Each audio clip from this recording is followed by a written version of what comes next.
Jaya Radha Madhava Kunja Bihari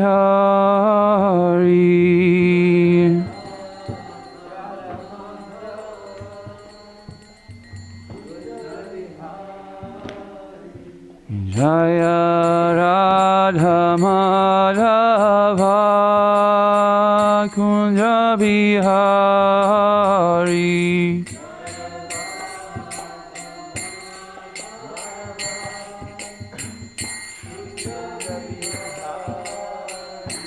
Jaya Gopijana Vallabha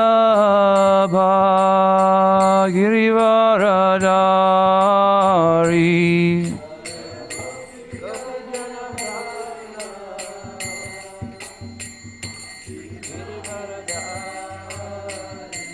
Jaya Gopijana Vallabha Girivaradari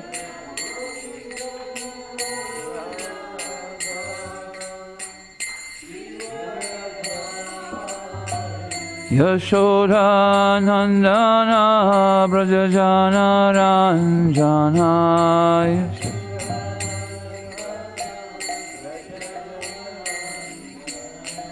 Yashoda Nandana Brajajana Ranjana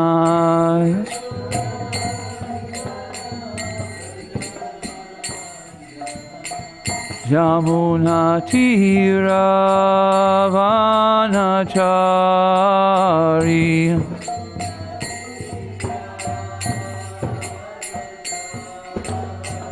Yamuna Tira Vanachari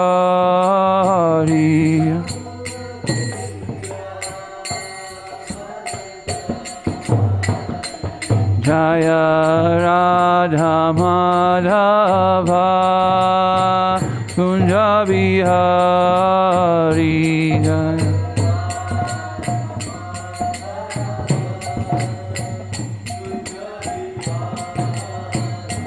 Jaya Gopijana Vallabha Girivaradari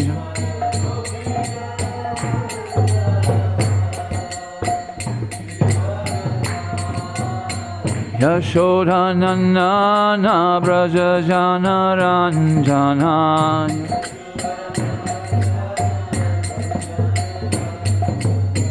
Yamuna Tira Vanachari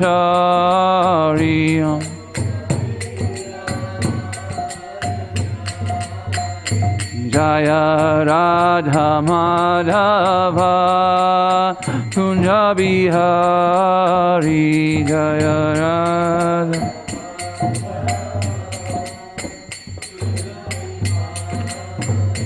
Hare Krishna Krishna Krishna Hare Hare Hare Rama Rama Rama Hare Hare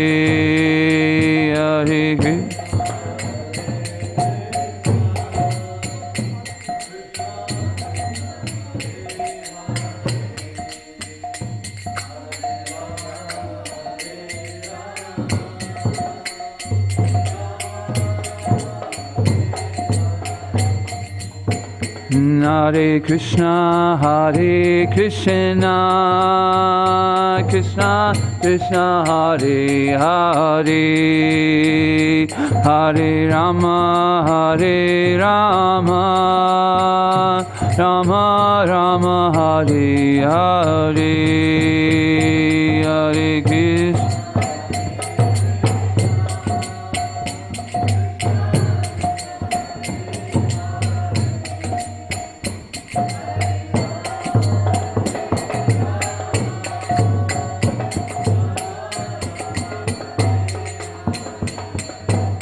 Jaya Radha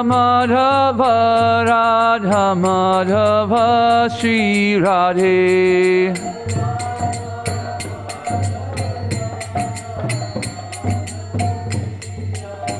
Jaya Radha Kala Sanji Radha Kala Sanji Shri Radhe.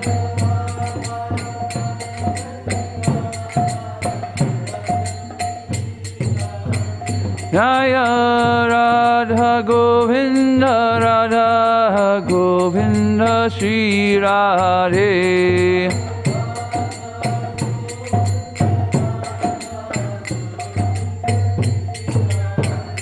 Jaya Prabhupada Jaya Prabhupada Jaya Prabhupada Srila Prabhupada Jaya.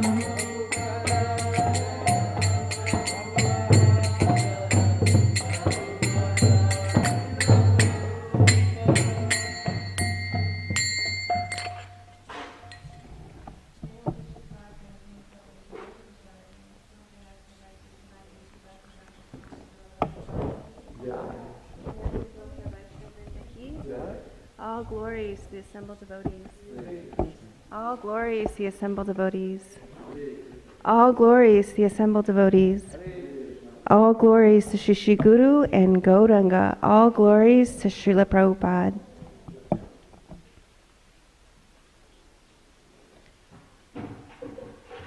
Om Namo Bhagavate Vasudevaya.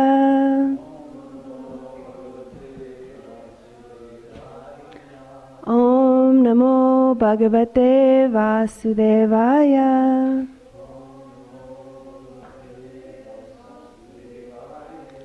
Om Namo Bhagavate Vasudevaya.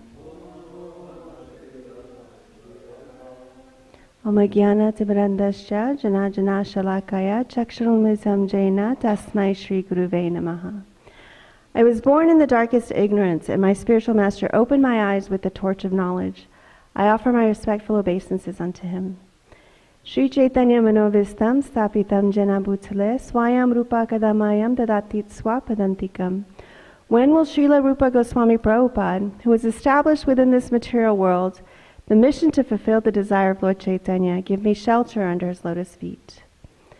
Vancha kalpatarubhyascha kripa sindhubhyavacha patitanam pavanebhyo vaishnavebhyo namo namaha. I offer my respectful obeisances unto the Vaishnav devotees of the Lord.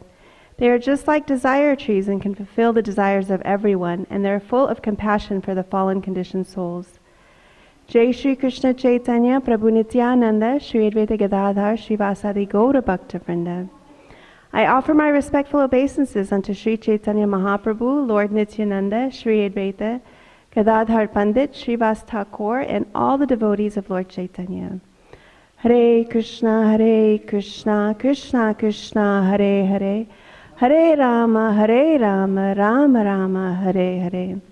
I pray that Sri Sri Radha Kalachandji, Srila Prabhupada, and Srila Gurudev use me as an instrument so that their message can flow through me to give me the words to serve the Vaishnavas listening.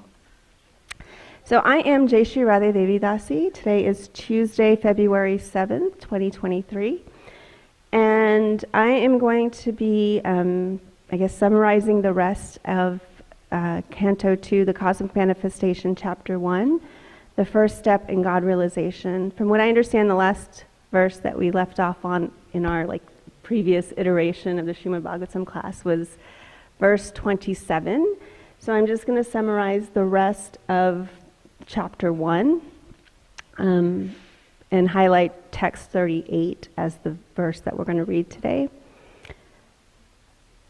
And then my plan for whenever I give class on Tuesday is to kind of summarize what would have been given in the previous iteration, so continuing on from where we left off. So text 38, since we don't have it written, I'll just read it and then give the translation.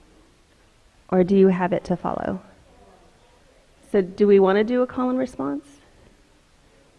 Okay. Okay. Iyanasha Vishvara Vigrahasya Ya Sanivesha Katito Mayate Sandhyartasmin Vapushi Stat Viste Manaha swabudhya nayatosti kinchit.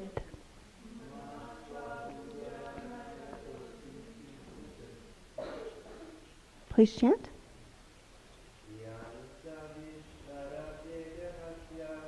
Yanashav Ishvaragasya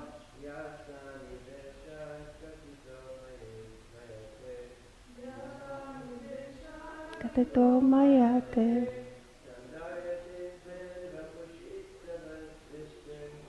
Sandaryatismin Vapushi Stavaste Manasvabhutya Nayatosti Kinchit.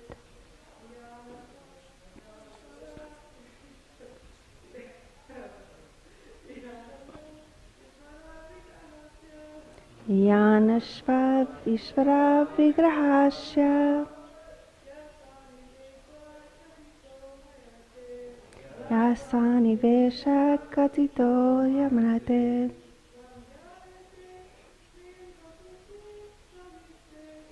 Sandhyarvitesmin Vapushi Svatiste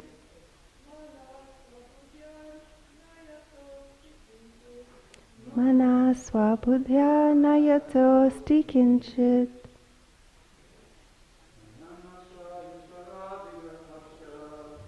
Yanisha Vishvara Vigrahasya Yasani Vishaha Katito Mayate Sandhyaryati Smin Vapushi Svatiste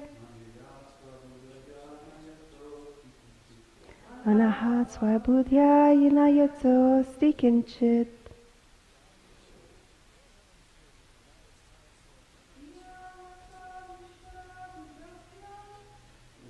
Yanishvara Shah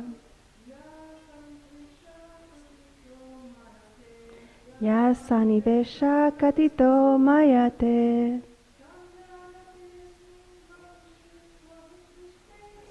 Sandhyaryate Swan Vapushi Staviste Manaha Swabudhya Nakyato Ksikinchit. Ian,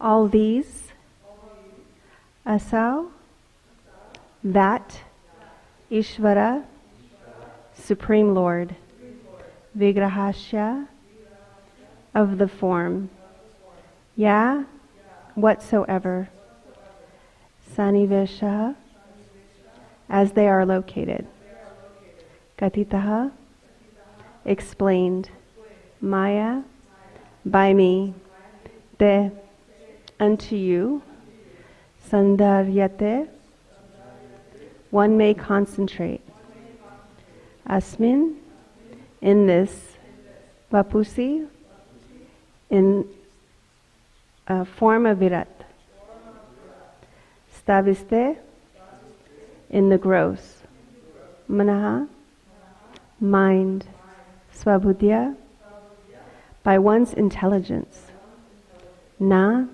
not, Itaha, beyond him, Asti, there is, Kinchit, anything else. Translation and purport by His Divine Grace A.C. Bhaktivedanta Swami Srila Prabhupada. I have thus explained to you the gross material gigantic conception of the personality of Godhead. One who seriously desires liberation concentrates their mind on this form of the Lord, because there is nothing more than this in the material world. Purport. In the Bhagavad Gita 9:10, the Supreme Personality of Godhead has verily explained that the material nature is only an order-carrying agent of His. She is one of the different potencies of the Lord, and she acts under His direction only. As the Supreme Transcendental Lord, He simply casts a glance over the material principle, and thus the agitation of matter begins, and the resultant actions are manifested one after another by 6 kinds of gradual differentiations. All material creation is moving in that way, and thus it appears and disappears in due course. Less intelligent persons with a poor fund of knowledge cannot accommodate the thought of this inconceivable potency of Lord Sri Krishna, by which he appears just like a human being. Bhagavad Gita 9:11. His appearance in the material world as one of us is also his causeless mercy upon the fallen souls. He is transcendental to all material conceptions, but by his unbounded mercy upon his pure devotees, he comes down and manifests himself as the personality of Godhead.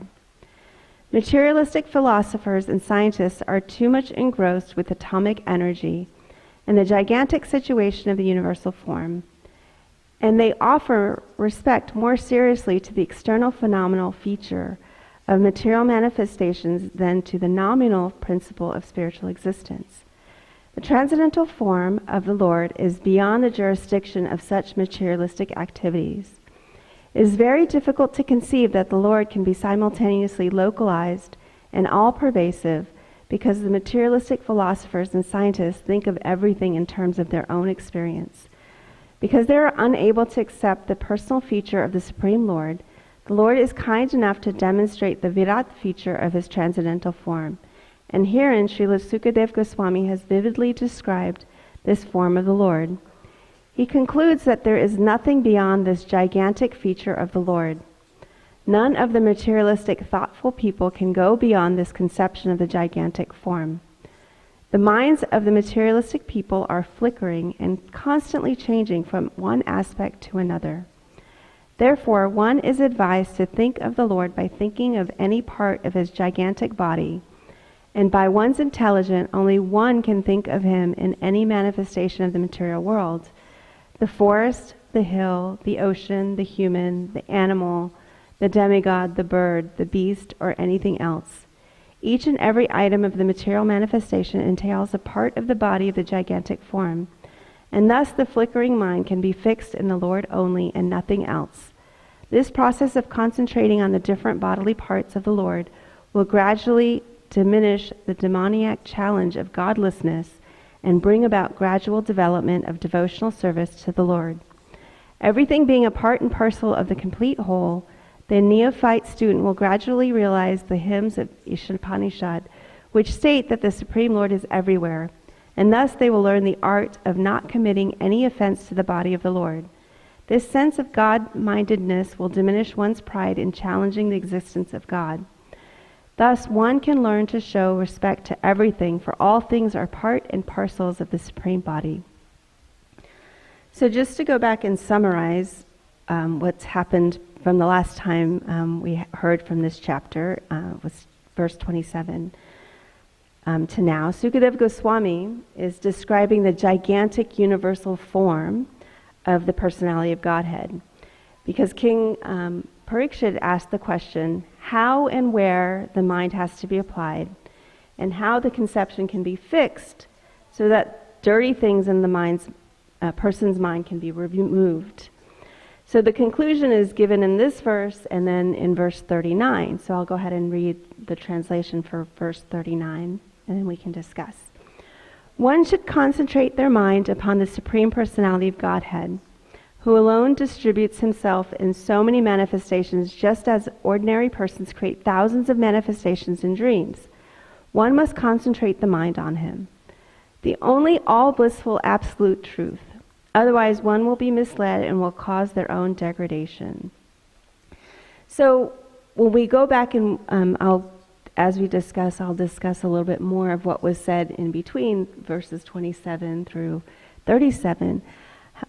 Basically, Sukadeva Goswami is describing the universal form of Krishna, which we can also read in chapter 11 of Bhagavad Gita.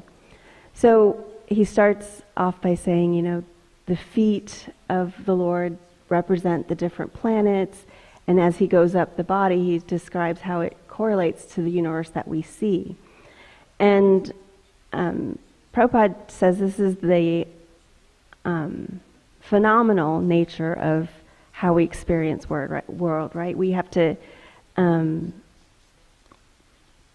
actually experience it to actually believe it.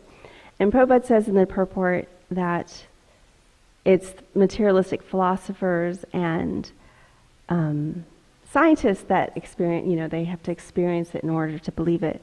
But really, I think what we've learned, if anything, from the pandemic is that everybody kind of goes about their beliefs in that way, right? Because if they don't experience it themselves, then it doesn't happen.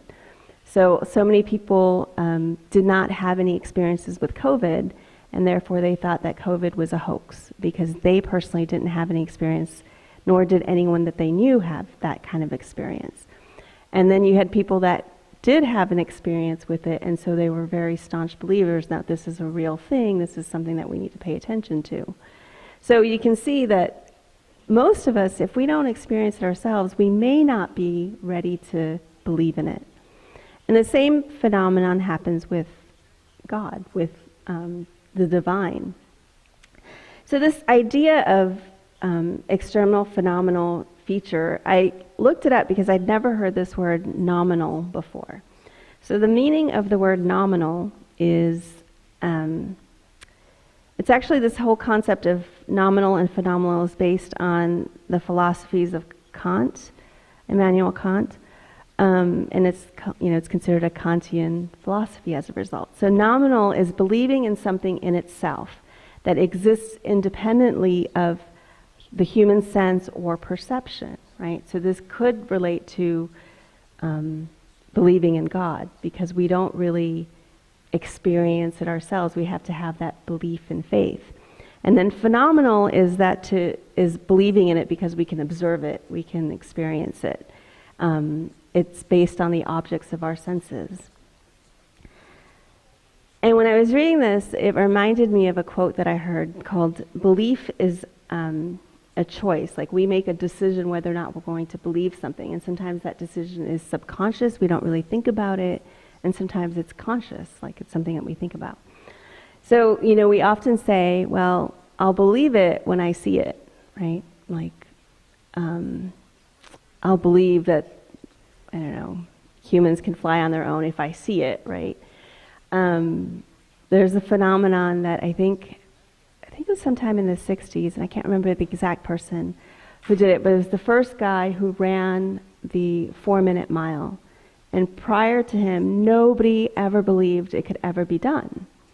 And then once he hit that record, 6 other people in the next 6 months hit the record because they believed it could be done, right? So it wasn't, the first person who did it wasn't like, I'll believe it when I see it. But the 6 people after him were like, I'll believe it when I see it, because they saw it, now they believed it was a real thing.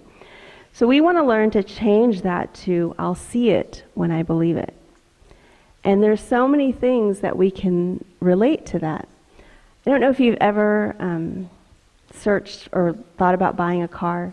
I remember I've done that before, I think 12 years ago now, or 10 years ago was the last time I bought a car. And I was researching what kind of car I wanted, and I was like, oh, I want something I don't see a lot of, that's kind of rare. And so I decided I was going to buy a Ford Fusion. And as soon as I started looking up Ford Fusions and learning about them, it's the only type of car I saw on the road. And I was like, I'd never seen a Ford Fusion before, and now that's all there is. But it was really that it's not necessarily that the amount of Ford Fusions all of a sudden increased, it's that my awareness of it increased. So my perception changed because all of a sudden I was aware of this type of car that existed. So again, it kind of goes into that I'll see it when I believe it, right? First of all, I made myself aware that there was this car, and then all of a sudden I started seeing it everywhere. I think we all have similar, experiences like that, where we thought we weren't thinking of something, and then all of a sudden that's all you can see, Has anyone had any experiences like that they want to share? Yes. When you're like, when there's someone who you kind of hang out with, and then one of the other people you hang out with is like, oh, he always does this, and it's so annoying. And you've never noticed it before, but after they started saying that, you start noticing that they are always doing that. It's kind of like their negative impression is now on you, and now you're noticing it. That's so true. So I'm going to repeat it for the people that are listening that may not have heard. So the example that was given is sometimes you're hanging out with a friend, and another friend will be like, oh, do you notice how they do this thing that's always annoying? And you never noticed it before, but after it was pointed out, you start noticing it all the time. And so that can be a way of a negative influence. And I've actually had the opposite experience too, where someone was like, "Oh, have you noticed that this person does something and it's like really nice?" And then you start noticing like, "Oh wow, they're always, like they're always caring about someone else, or they're always asking and inquiring about someone." You notice that they do that too. So it works both ways. We can see how when we're made aware of something, it becomes more real to us, like we notice it more. So here we're talking about belief in terms of God. And God is such a vast concept, right? So we're here, and it's such a personal belief. And so sometimes it's hard to say, show me God. And if I see God, I'll believe him, right? And to go from that to saying, okay, when I believe, I'll see God. And the purpose of the verses that we have here is to help us understand and believe in God so that we do see him. And it takes a lot of practice, right? So in the verses, some of the things that were mentioned were the ocean is his waist, right? So if we go to the beach and we see, oh, look, it's the ocean, and then we can think, oh, this is the waist of, the central part of God, right? Because that's how it was described. The hills and mountains are his bones, and the rivers are his veins. Trees are his hairs on his body, where, in Texas, we may have some hills, but in Dallas, not so many. We don't see the ocean. We really don't have rivers, maybe a lake, man-made lakes. But we do have lots of trees, right? And so when we see trees and we think of those trees as hairs on the body of God, and then clouds, we also can observe here in Texas and Dallas, are considered hair on his head, right? So when we start seeing these things and we immediately start thinking about God, we'll start to see God. We'll start to believe that God exists. And we can see everything is connected. So the point that Prabhupada makes here is that he states it in the conclusion of the purport, of the last purport in chapter 1 of Canto 2, verse 39. He says, "The human life, however, is an opportunity to get out of this repetition of creation and annihilation. It is a means whereby one may escape the Lord's external potency and enter into his internal potency." And that's the end of the Bhaktivedanta purports of the second canto. So what he's referring to is in this purport, he says, he quotes Bhagavad Gita 9:10, which is the material nature, which is under him, is working under his direction, producing all moving and non-being moving things. So again, here's another way that we can experience God, is that when we look around, we can see everything that we see as the energy, the nature of God, and that God has produced all of these things. Krishna, the divine, has produced all of these things. And then he goes on to say, under its rule, this manifestation is created and annihilated again and again. So we see the cycle of creation and annihilation in the material world on small levels as well as huge levels, which we won't really see the huge levels, but according to, everything that we're reading, there's this cycle that the world is created and then destroyed and created again and destroyed. So this is what Prabhupada is talking about, that there's this repetition of creation and annihilation. But on a more micro level, on a more personal level, on something that we can relate to, is that birth and death, creation and annihilation. We see that all around. We know that we were born because we were here. And although we don't like to think about it, our death will come someday, right? So what are we doing in between? And that's what Prabhupada says, this is what this human life is meant for, is to get out of this repetition so that we don't have to be born again, and then we don't have to die again, and then we don't have to be born again. So we get out of that repetition. And we do that by learning to see God in everything. And when we do that, then God goes from becoming a nominal concept, right, the thing in and of itself, to a phenomenal concept that we experience. And, you know, when I was reading Bhagavad Gita, Krishna goes through and he describes how he's in everything. We talked about he's in the chapter 11, he describes the universal form, but he also describes in so many different ways how, you know, if you read through chapter 7, chapter 9, and chapter 10, he's like, I am the taste in water, I am, you know, he describes like the best of everything, of the mountains he is Meru, of he's the warriors, he's Arjuna, right? He's like, he describes like very precisely how we can see him in everything. And when we start to see that everything is connected to him, we feel connected to him. And you know, the name of this chapter is the first step in God realization. So the first step in God realization is to understand that Krishna is everything. And at the same time, he is a very personal form that we can have a very unique relationship with. So that's what we're concentrate on. And it's one of these things at some point you have to kind of break the cycle. You can say, well, you know, if God is real, then, you know, he'll show himself to me. I'll believe it when I see it. But we also have to switch that to I'll see it when I believe it and work on believing in it, because you will see God in everything. I remember there's an experience that I've had and I've shared before. Sometimes when I chant my rounds, I like to walk around because it's easier for me to concentrate and focus if I'm moving my body. So I was walking around my block, and I just tend to like make like a lap around my block. So I'm on one side of the street, I cross the street, I go to the other side of the street, I cross the street, you know, it's like this circle, right? And usually, like, to chant all 16 rounds, it takes me, I'll be able to do that. So basically I end up walking like 3 miles or something. Anyway, so I'm walking, and this is a couple of years ago, right around New Year's. And I wasn't even thinking about it, but I know some of the thoughts that I was having is like, how am I serving Krishna? You know, if by serving Krishna, how am I going to make money? And so I was like having these thoughts, and I kept going, okay, no, just concentrate on chanting, right? So I'm chanting, and all of a sudden I notice something shiny on the road, and it's a penny. So I pick it up, and I was taught this belief that if you find a penny, you give a penny, and you both share the good luck. So as I'm picking up this penny, I see a neighbor, and I'm like, hey, here's a penny. You know, it was like, Happy New Year. And he was like, oh, thank you. So I walk back around the same spot, and I see 2 more pennies.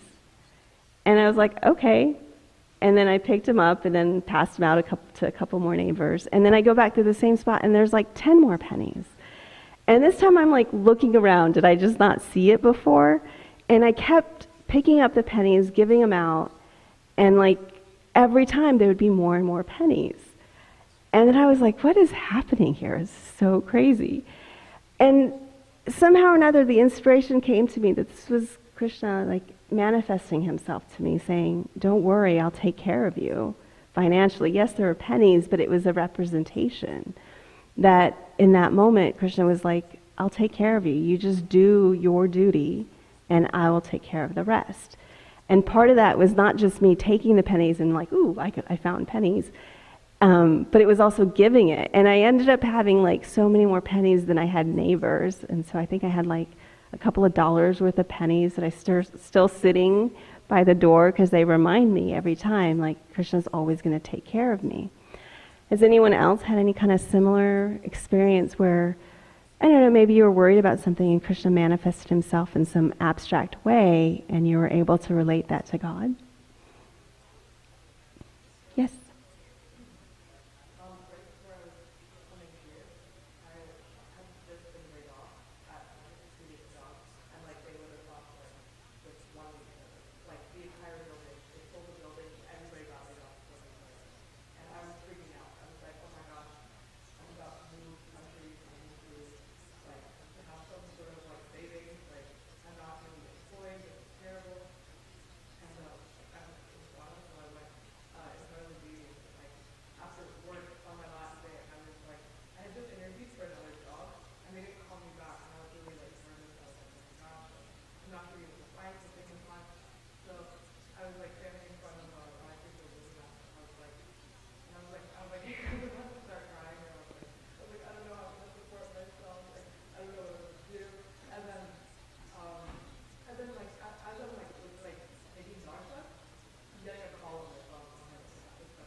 Yes, it's she was sharing a story about being in distress about losing a job and then gaining another one.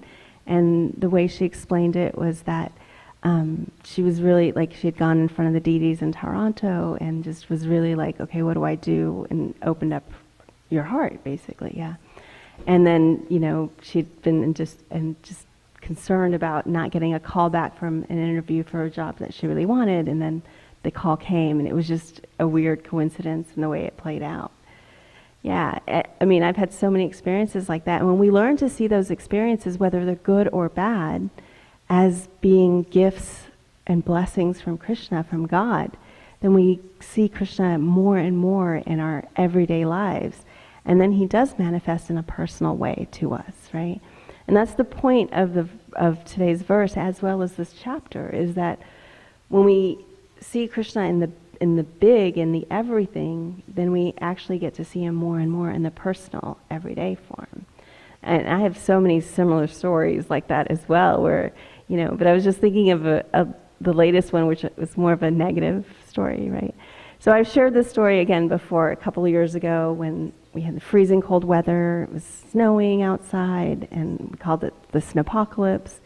And we had 3 days of no power, so not only was it freezing cold outside, but there was no heat inside.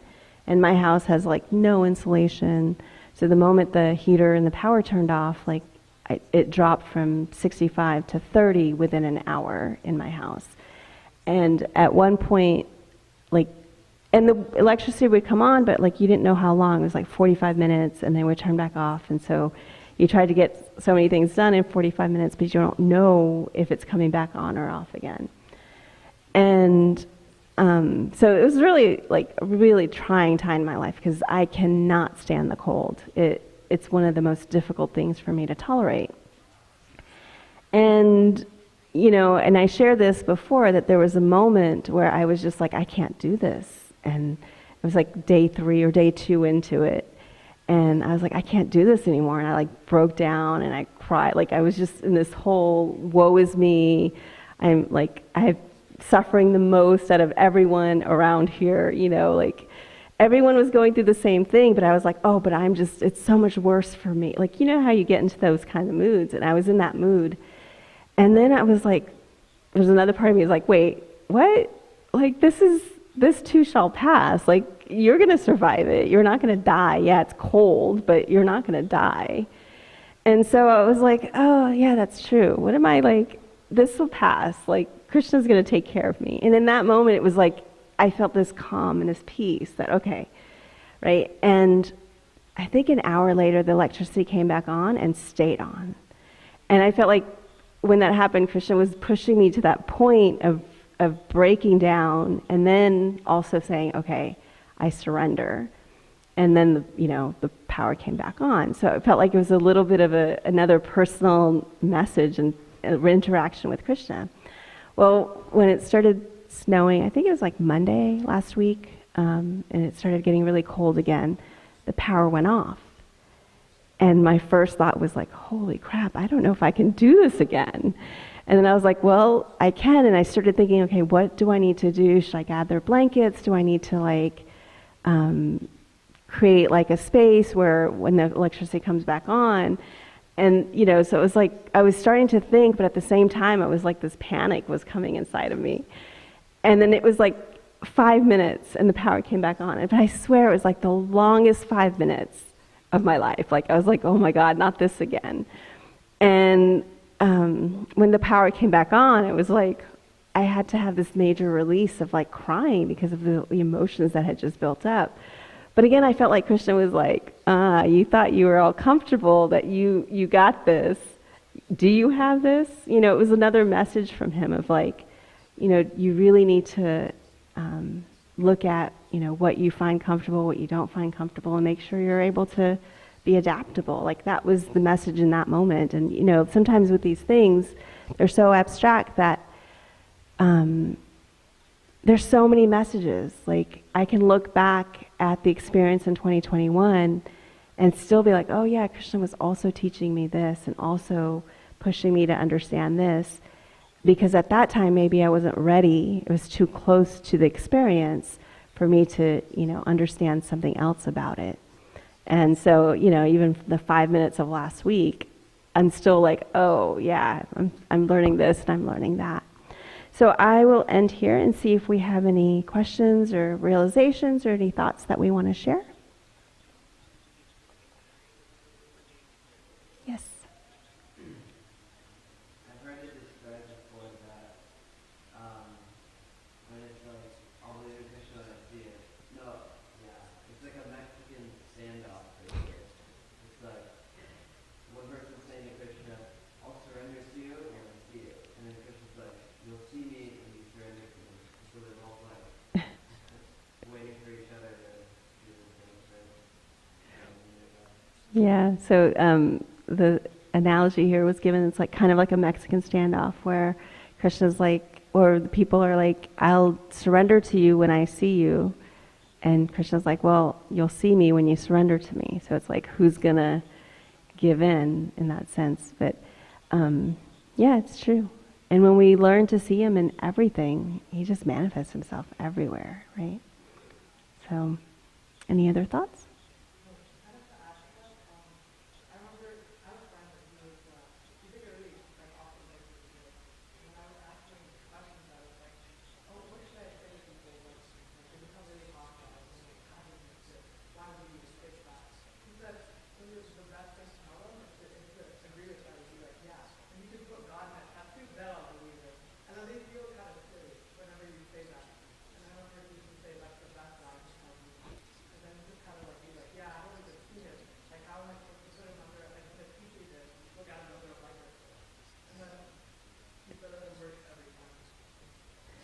So the thought was shared that she was talking to someone who's really good at book distribution, and she was like, well, what do you do when people are saying God doesn't exist and they're very hostile towards you? And he said that one of the things that he says is, oh yeah, I agree. If you can put God in a test tube, I'll believe it, And then when they hear it broken down at such a basic level, they feel silly, and they're like, oh yeah, maybe it is true like that.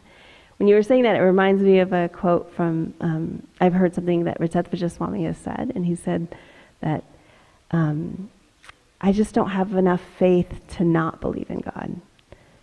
And I was like, oh, that's such an interesting way of looking at it, right? Because it's kind of the same thing. Like, you have to have faith to believe in God, but you also have to faith not to believe in God, because it's such a broad thing.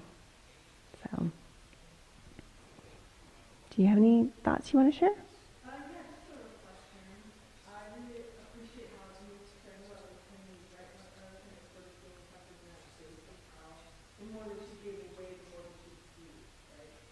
That's what we share, more of that, some people look at it, not by teaching those things, right? And being like, oh, if I give this away, then I have nothing. So that brings the work up to you more.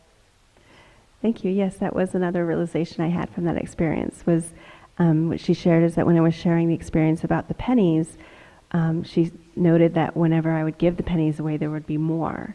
And so there was always more abundance in sharing than there is by penny pinching.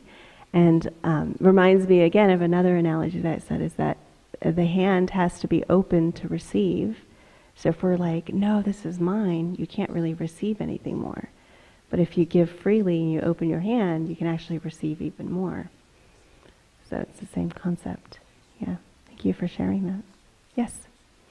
Yeah, I heard it's the same in spiritual life too, that when you share Krishna consciousness with others, you gain deeper realizations yourself. Certainly true. When you share Krishna consciousness with others, you gain deeper realization in yourself. And I can just share by giving Srimad Bhagavatam class. I've been giving Srimad Bhagavatam class since 2019. And I always hesitated. I think I was asked to give class a couple years before that. Just because I was like, oh, well, what do I know? And I didn't have the time and things like that. But I realized as I started, after my first couple of classes, because to give one class, I think I put in maybe 3 or 4 hours of research and what I'm going to talk about and things like that. And then I get a deeper understanding. And sometimes for a long time, even during, especially during the pandemic, there was nobody in the temple room. So it's am I giving class to myself?